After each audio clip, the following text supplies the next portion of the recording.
Hi hello നമസ്കാരം. മല്ലു മലയാളി കുക്കിൻ്റെ പുതിയൊരു വീഡിയോയിലേക്ക് എല്ലാവർക്കും സ്വാഗതം. നമ്മളിന്ന് ഉണ്ടാക്കാൻ പോകുന്നത് വാഴയ്ക്ക ബജിയാണ്. വീഡിയോയിലേക്ക് കിടക്കുന്നതിന് മുന്നേ എൻ്റെ വീഡിയോ ആദ്യമായിട്ടാണ് കാണുന്നുണ്ടെങ്കിൽ സബ്സ്ക്രൈബ് ചെയ്യാനും ലൈക്ക് ചെയ്യാനും മറക്കല്ലേ. അപ്പോൾ വീഡിയോയിലോട്ട് പോവാം.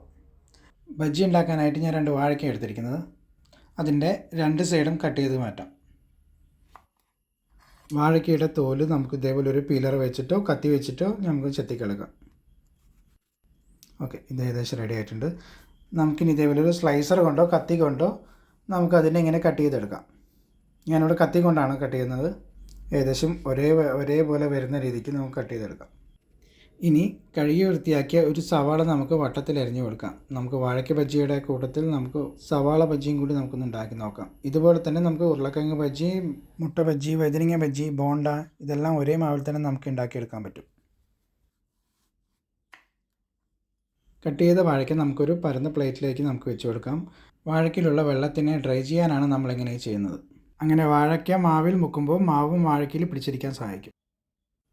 ഇനി ഒരു ബൗൾ എടുത്ത് അതിലേക്ക് 2 കപ്പ് കടലമാവ് ഇട്ട് കൊടുക്കാം.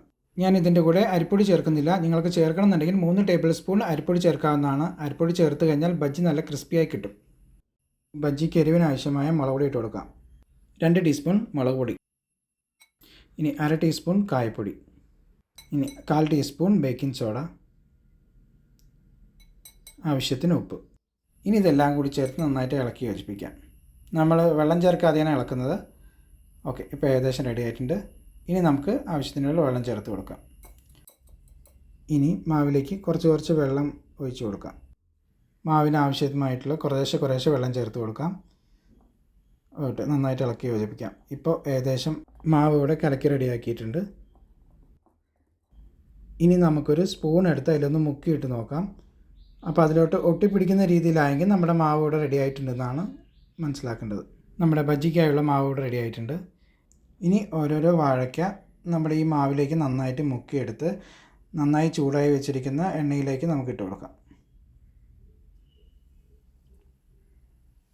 ഓക്കെ, ഏകദേശം ഇട്ട് കൊടുക്കുമ്പോൾ തന്നെ അതിങ്ങനെ പൊങ്ങി വരുന്നുണ്ട്. കണ്ടോ, നിങ്ങൾ കണ്ടാൽ തന്നെ മനസ്സിലാവും.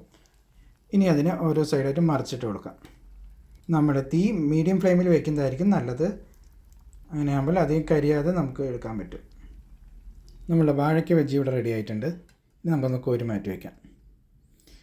ഇനി നമുക്ക് നേരത്തെ കട്ട് ചെയ്ത് വെച്ച ഉള്ളി നമുക്ക് മാവിൽ മുക്കിയിട്ട് കൊടുക്കാം. ഓക്കെ, അതും ഇപ്പോൾ ഏകദേശം റെഡി ആയിട്ട് വരുന്നുണ്ട്. നമ്മളുടെ ബജ്ജികളെല്ലാം ഇവിടെ തയ്യാറായിട്ടുണ്ട്. ഓക്കെ, നിങ്ങൾ കണ്ടാൽ തന്നെ മനസ്സിലാവും നല്ല രീതിയിലേക്ക് സെറ്റായിട്ടുള്ള ബജ്ജിയാണത്.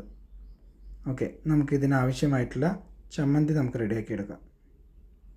മിക്സിയുടെ ജാറെടുത്ത് അതിലൊരു 1/4 കപ്പ് തേങ്ങ ഇട്ട് കൊടുക്കാം. 2 പച്ചമുളക് കീറിയത് ഇട്ട് കൊടുക്കാം.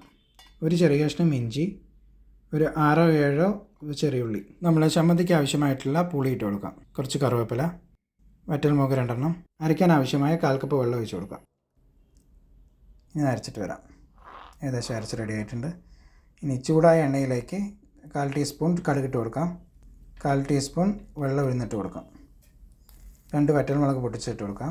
ആവശ്യത്തിന് കറിവേപ്പില. ഇനി നമ്മൾ അരച്ചെടുത്ത ബാറ്റർ നമുക്ക് അതിനകത്ത് ഇട്ട് കൊടുക്കാം. ഇനി അവസാനമായി ഞാൻ അതിൽ ഉപ്പ് ചേർത്തിട്ടില്ല. ഉപ്പ് ചേർത്തിട്ട് കൊടുക്കാം.